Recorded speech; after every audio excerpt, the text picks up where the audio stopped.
Hello, and welcome to another edition of Women Behind the Mask. My name is Shanaz Naya. I head up the People Consulting function at Investec Bank, and I'm really pleased that you're able to join us today. Over the past few weeks, we've had the privilege of engaging with some exceptional women across many sectors who, with great authenticity and generosity, have shared their experiences and provided us with a glimpse behind their own mask. In the words of my esteemed colleague Anne Matuma, who heads up ICIB Marketing, this pandemic has been the great reveal. It has provided a view into our homes and our lives and allowed us to show our full selves.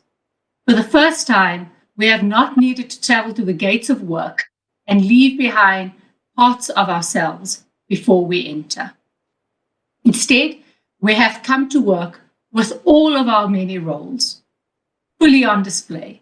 Screaming children, barking dogs, needy family members, and unreliable Wi-Fi all in the mix. We have heard of the many complexities that women face, of the invisible and visible barriers that challenge them every day. And for the first time, we've had the opportunity to truly appreciate how much women do and how much they hold. Today, I'm honored to be hosting the Women in Leadership segment, and I'm excited to engage with our three guests who are all shaping society and changing lives. Wendy Applebaum, owner and chair of the Morgans and Wine Estate.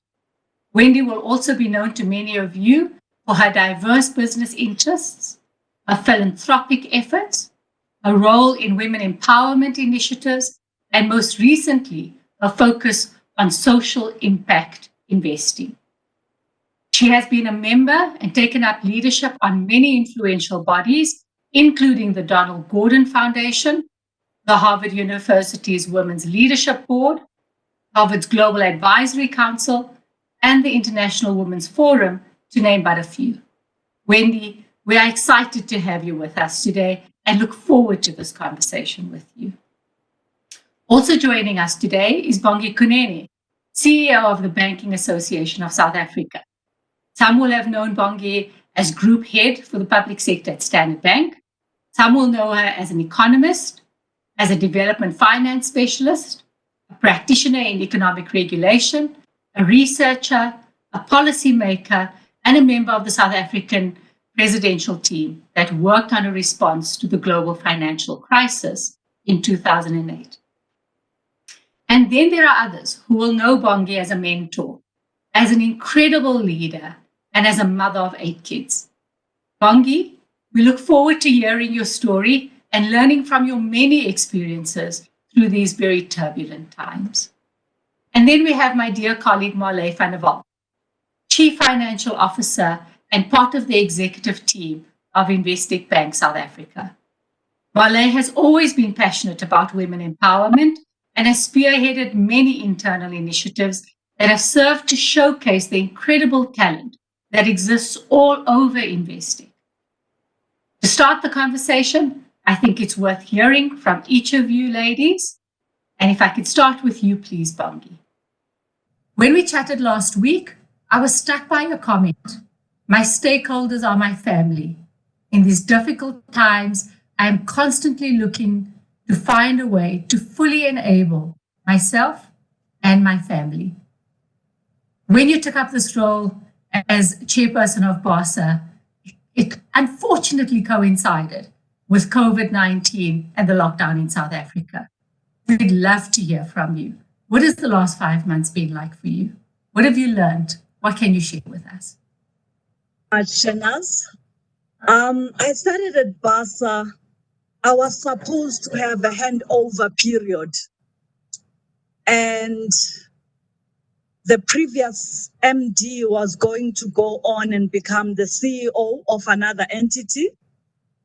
And the first week was really good. I met everybody. And the second week, the lockdown began. And the previous MD had to go to his new position. And I was with new people.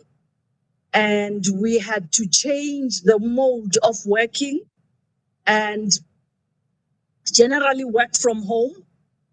So here I am inheriting a new team, understanding the organization to be a very stable organization, but all of a sudden thrust into a pandemic, which has got unknown health consequences at that time. But also, the biggest fear was what is going to happen to the South African economy. And the first 3 days of the pandemic, the issues were just piling up because we had to start talking to the regulators immediately so that we don't have issues about anti-competitive behavior. So I had known some of the regulators, but I really didn't have a day-to-day conversation with them in my previous roles. And of course, also have discussions with the ministers concerned and think about the clients for all the banks.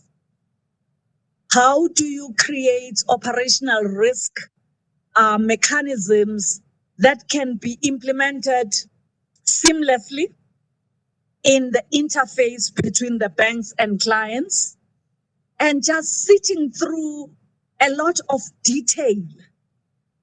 So that was something unexpected. But in the end, after about 2 or 3 weeks, I found it to be a huge blessing because I met everybody at the same time.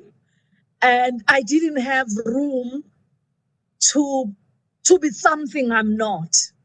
It was just like get in, get things done, secure decisions, and start moving. Don't stop.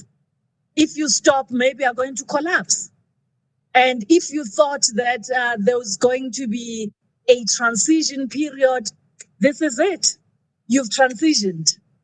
Bongi, sounds like it was a baptism by fire, like one crisis after the other. I mean, you were in lockdown with a brand new team in a brand new role.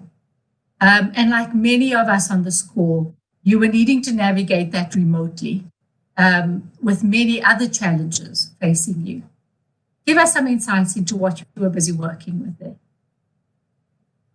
Well, I had to take a decision on just how you come across when you meet people that you are not meeting physically.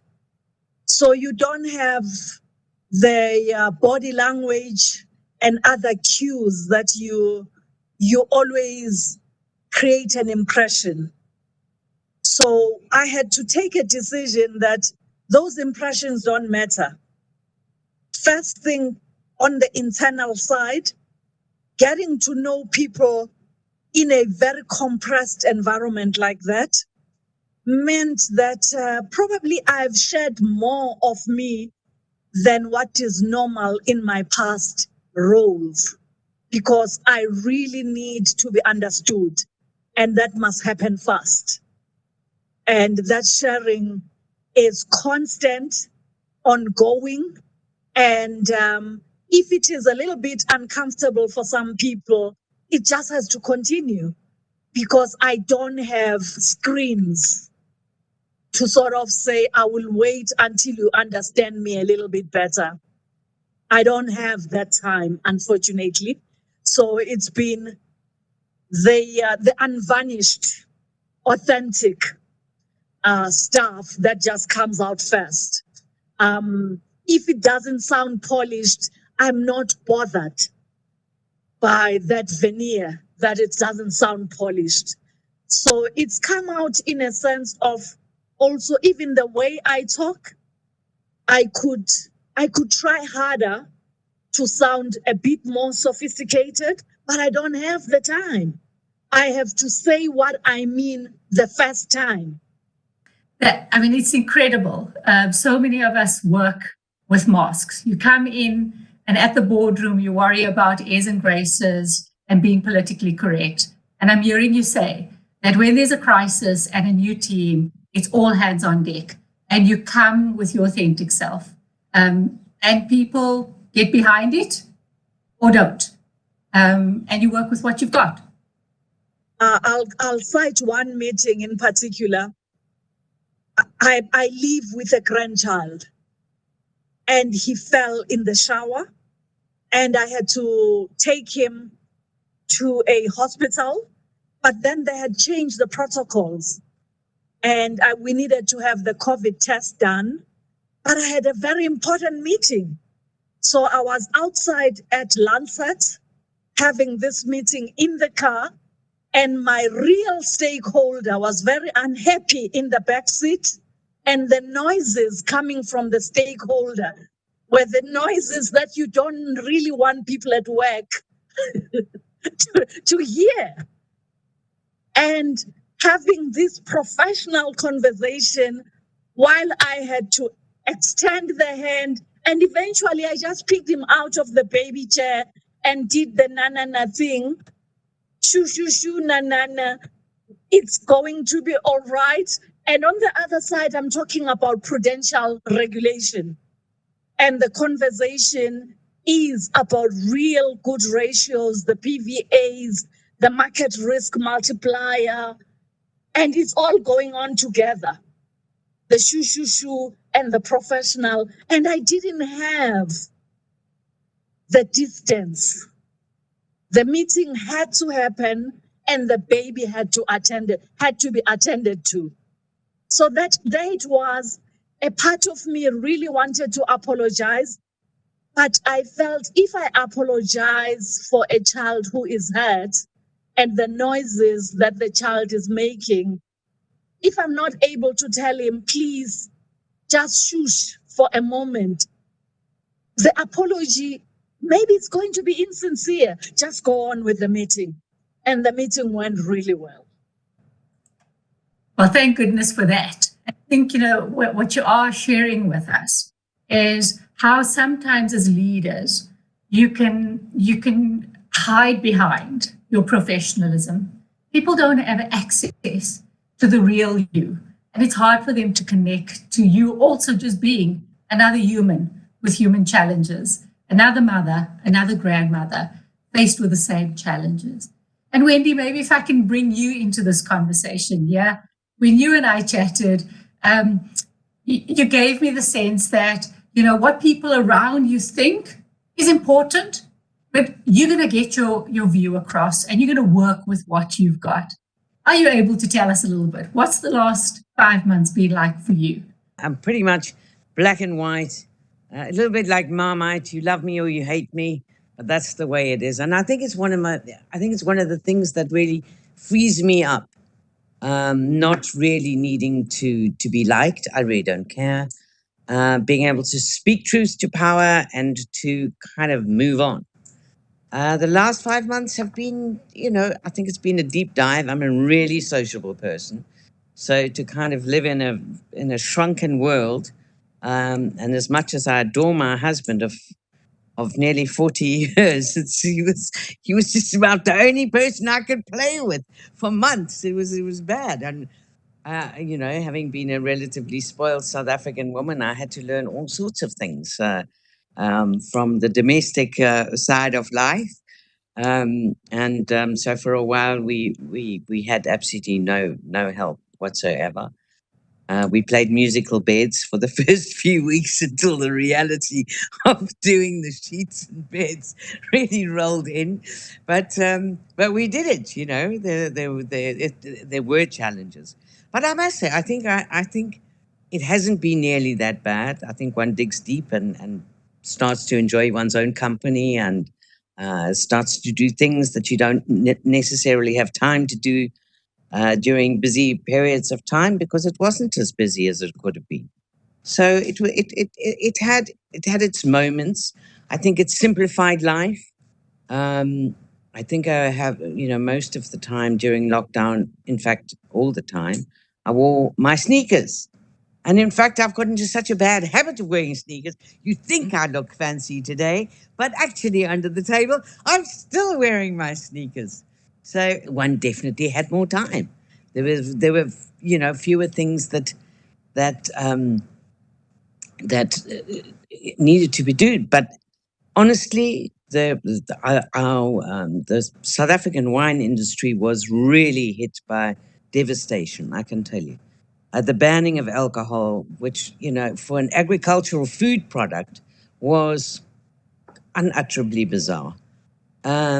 And I think it had a devastating effect on our industry, which, of course, is the part that really upsets me. It was bad enough to see a fat zero on my income for April. Zero.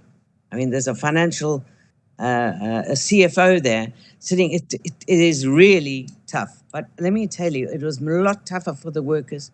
About 21,000 people lost their jobs. They reckon about 80 wineries and about 350 grape producers will go out of business. It was such a poor decision. But worse than that, honestly, the losses in terms of the excise duties and taxes actually amounts to 10% of the IMF loan. It's mind-boggling that this was allowed to happen to an industry that is, adds about 3% to the GDP. It's criminal. I can understand that alcohol needed to be part of the solution to the COVID crisis.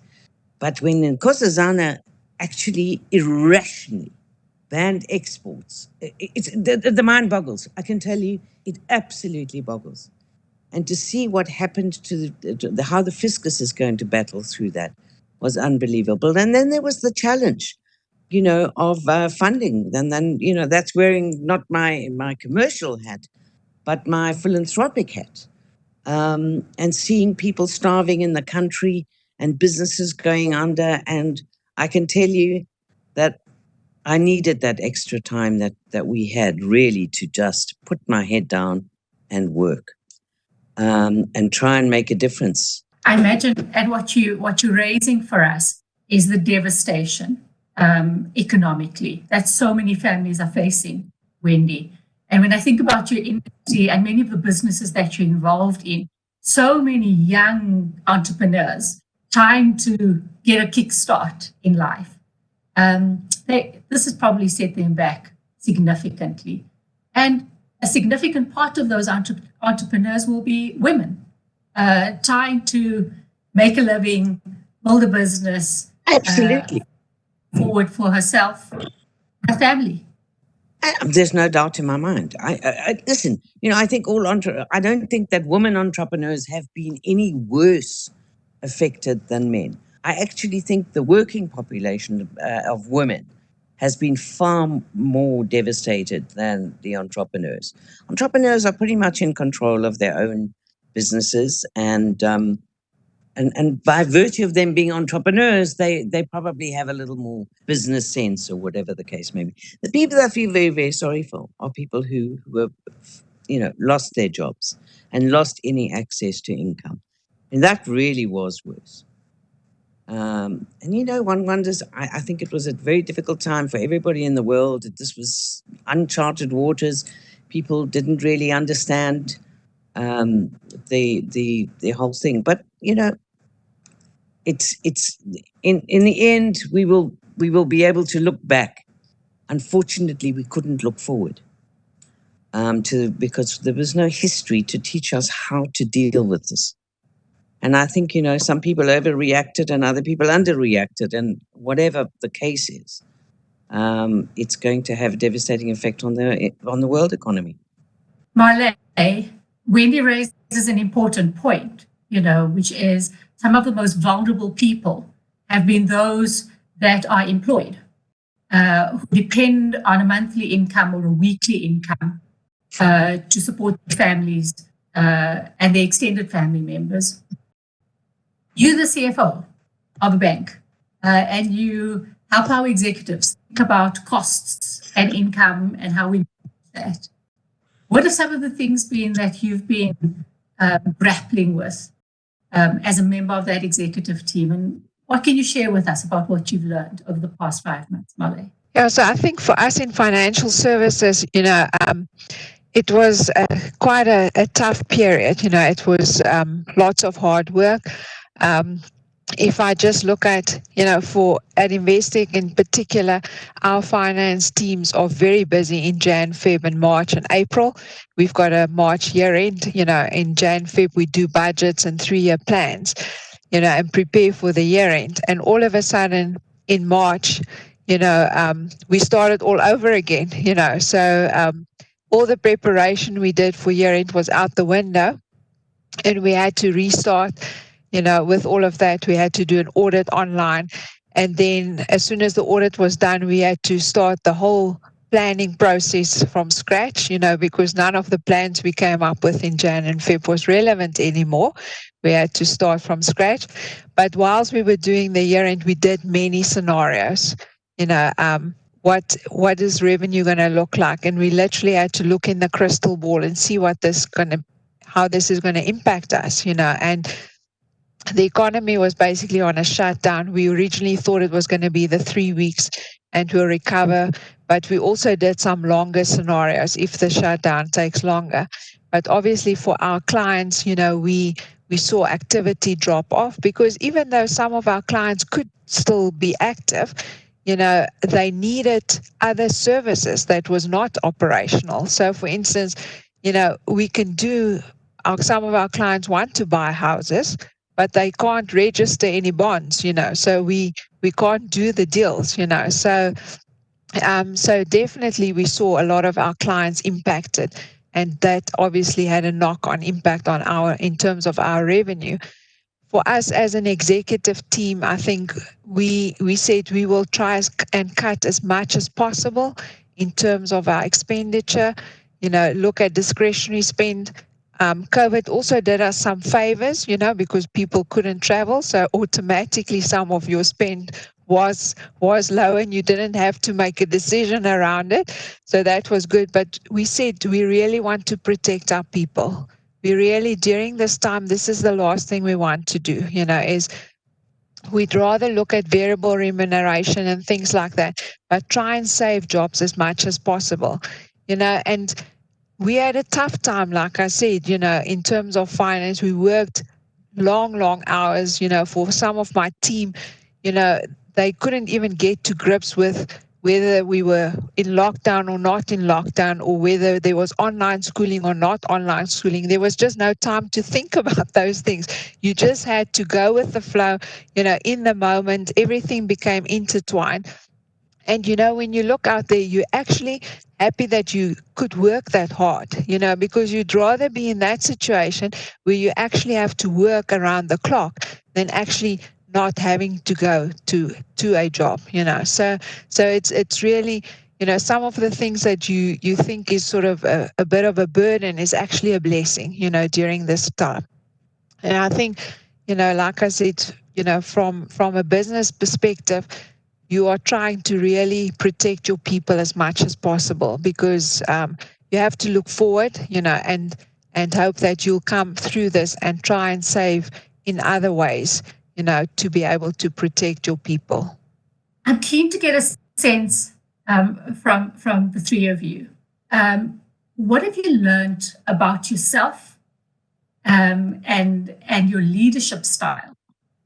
And how has that shaped the way you're thinking about the world moving forward? And I want to, while you think about that, I'm reminded by Advocate Thuli Madonsela, who I think it was last year sometime, maybe 2 years ago. Time just becomes one mush. But Thuli said, if we commence each day with the question, how will I improve life in this world today? Then our actions will be purpose-driven and impactful. In the roles that you hold, all three of you, you have the ability to influence decisions so that they are purpose-driven and they have maximum impact. Are you able to share with us some of the things that have been cooking around your exec tables and how you've led that conversation and what inroads you've made? Maybe, Wendy, we can start with you. Listen, I think it's been a tough time for everybody. And I think one of the, as you're saying, Marley, is that there have been benefits and there have been negatives. I think it's really beneficial to be in one place And this Zoom has really been an amazing thing. All these online platforms have been incredible, but you do miss, I think, one of the essences of women in terms of a management style, because we're very coercive rather than confrontational. I mean, I can be a little confrontational at times, whatever, but mostly our management style is something quite gentle, to be honest. And so I think you lose a lot of the, what would you call it? The touchy-feely stuff that we women really do rely on. You can't put your arm around anybody. You can't. There's the empathy and the sympathy and the fact that, you know, we kind of work with carrots. We don't work with sticks. So it's very difficult. It's a different power kind of thing, but it needs the interaction. So you lose that intimacy and that interaction, because women are far more like to be loved than to be feared. And so I think that's why they've been so successful. But it's been difficult to communicate in those soft, gentle ways, I have to be honest. I think you're right. I think many people have spoken about how this way of communication creates efficiency, and the things that happen between meetings is what we don't have anymore. And some of that is just the fun. So we've lost the fun. What happens outside and between conversations and meetings. And Male, you said something important to me. You said one of the benefits has been, though, that it has created more discipline in how we have meetings. And maybe that's Investec specific, because we can sometimes be undisciplined in how we engage. But sometimes women don't always have the space to make their voice heard. Have you found that this way of communicating has given you more space to be heard? The discipline of one person at a time. How's that worked for you? Yeah, Shana. So I think, at Investec, like I said, when we went into lockdown, we were smack bang in the middle of a year end, so there was a lot of stuff that we had to communicate on. And I mean, Wendy, to your point, when you don't see each other, it's you need to make sure that you're on the right page, all the time. And I think women do have that sort of characteristic of bringing people together a lot more and being a bit more collaborative, in the workspace, sort of consultative, making sure everyone's on the same page. It's sort of that community thing, it's like making sure everyone is at the dining room table before we start dinner or something like that, So I think in this time, obviously as women, I think, we played a big role in just, pulling people together, making sure everyone's on the same page, making sure that we're collaborative in making these decisions. And I think it's sort of helped sometimes the electronic way, because otherwise there is often a lot of side conversations, so everyone's in the loop. Whereas I think this way of communicating, everyone's in the loop, because you don't see each other, so you can't have the one-on-one and then someone else was out the loop. So I think it's definitely made a lot more people being in the loop on stuff. And, in an electronic meeting, it's more difficult for people to talk over each other, so you sort of have to listen, and so I think people's voices also got heard a lot more, people that normally might be a bit more soft-spoken or not get the opportunity, so I think it was, so I think those are some of the benefits, that it was more collaborative, and more people got heard. Bongi, to Male's point, and linking onto what Wendy's saying, just about the natural style of female leaders, trying to bring consensus, aligning views, bringing people together. When you and I spoke, you said that's what you thrive on as a leader. You think of your stakeholders, of your team, of those around the table as an extension of your family. But you also, in a world where people's needs and interests are not always aligned. And sometimes they, in fact, compete with each other. How have you navigated that? How have you found ways to help people find common ground when things have been so difficult? What I'm learning in this process is listening differently. There are instances that I know that everybody around the table have got a different opinion. So what I'm listening for, no matter how tiny, are those moments where there is a tangent, when minds meet, and because those who are talking want to get their point across, and they are not necessarily listening to each other to find commonality. And I'm finding it that it is really up to me to capture the points of commonality and try. It's almost like my new style is deflect and reframe. Whatever is being said, if it comes out very spicy from the other person, since we're not even sitting in the same room, I feel compelled to be the first one to deflect and offer a reframed reference to what that hard point was. I love that.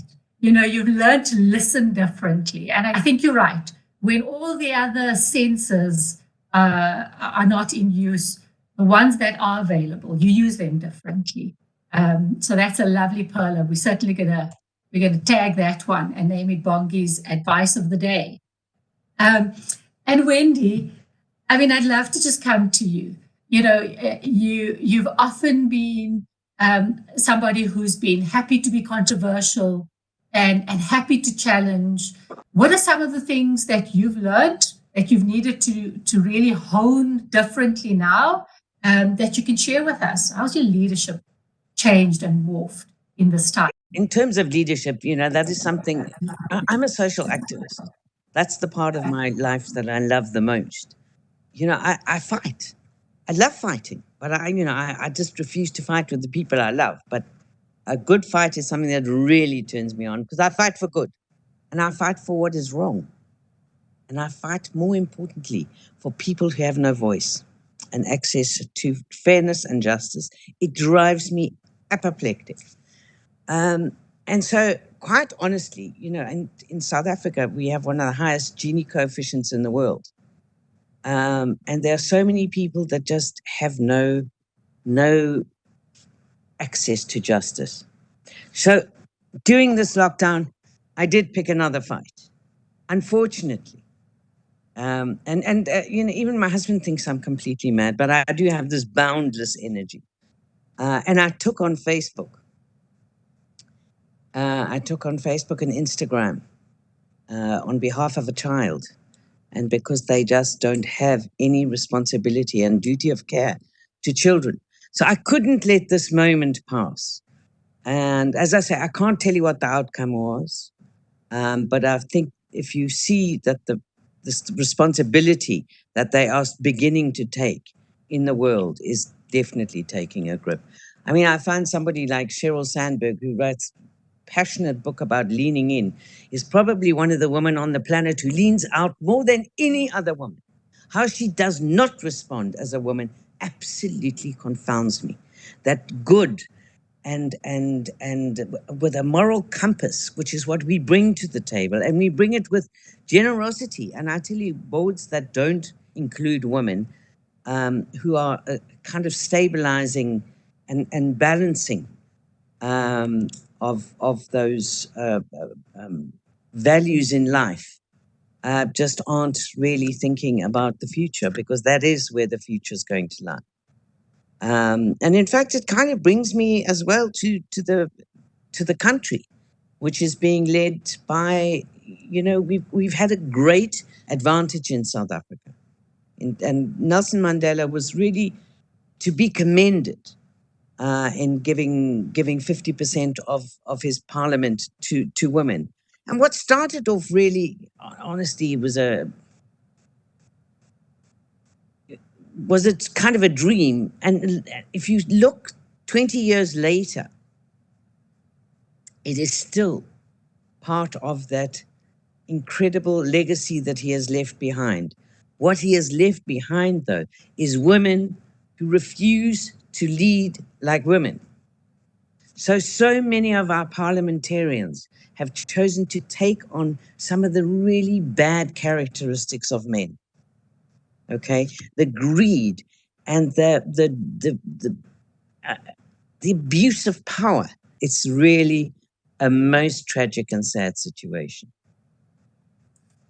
You know, Wendy, you make such an important point about the responsibility that women in leadership have for other women, and not to take that lightly, and to be responsible in what you do with that.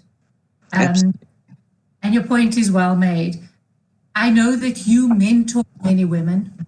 What are the things that you're advising them at the moment?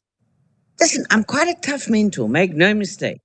I always keep it short and sweet, and but I think to try and get women to do things and use that sort of conscience and that great set of values. And we can all do well, but while we are doing well, we can do good. That is one of the most important things that you can do. Own your failures, not just your successes. Women have got a special gut feel, and to use that gut feel. I would tell you something, if you rely on that and you look back on decisions that you made from the beginning, you have that kind of, it's an almost instant aha moment that men just don't have. They just don't have it. So use it. It's an advantage. And to be productive members of society, to give not only of time and money and energy.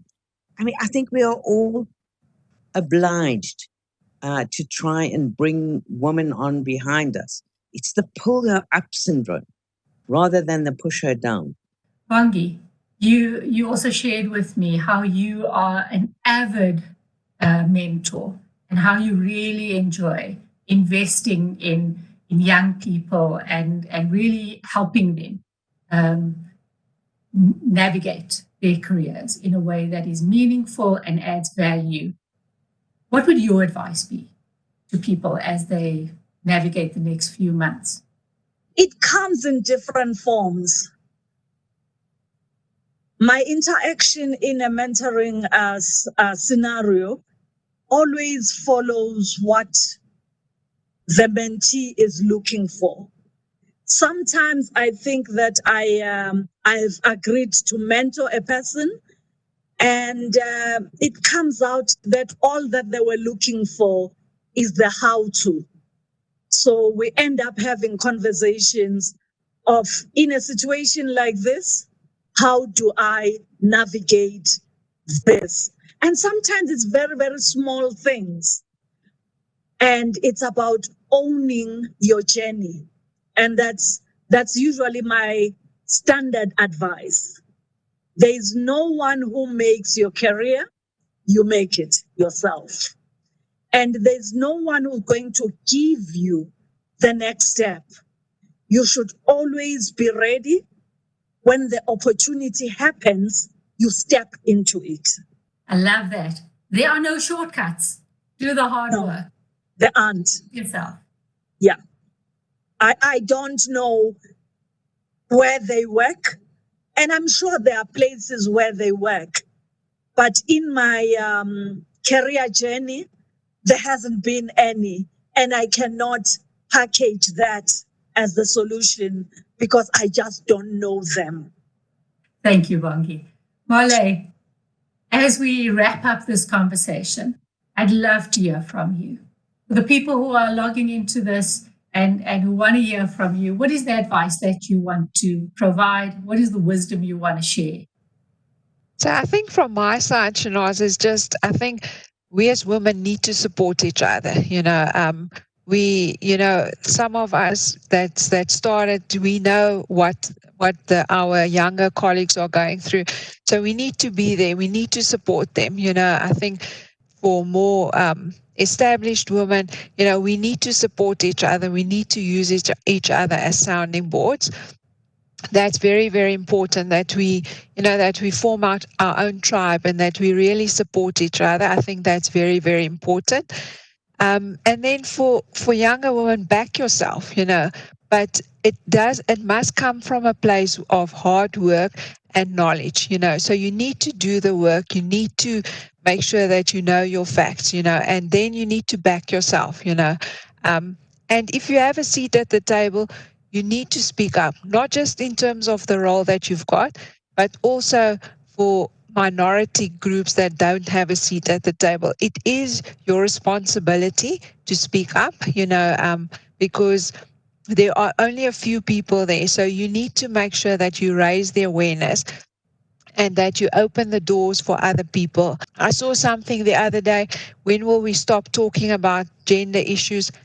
It's when there's balance, then we'll stop, So, and I think each of us, each generation has their role to play. People before us fought to get a driver's license. Now people don't ask women, are you getting a driver's license or not? It is obvious that if you turn 18, you're going to go for your driver's license. And I think we need to get to the same level in business where it's obvious, that people are considered, doesn't matter what race, doesn't matter what gender, and there is no more bias. I don't know about the three of you. I feel very excited and very inspired. I imagine that people will have the benefit of you and people like you, women like you, around tables where decisions are made, where futures are plotted, where influence is exerted, that it can only be a better place. And so I want to just thank you.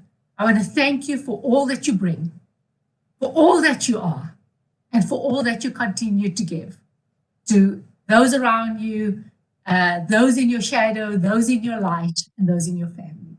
Thank you very much for joining us. Let's do it, girls.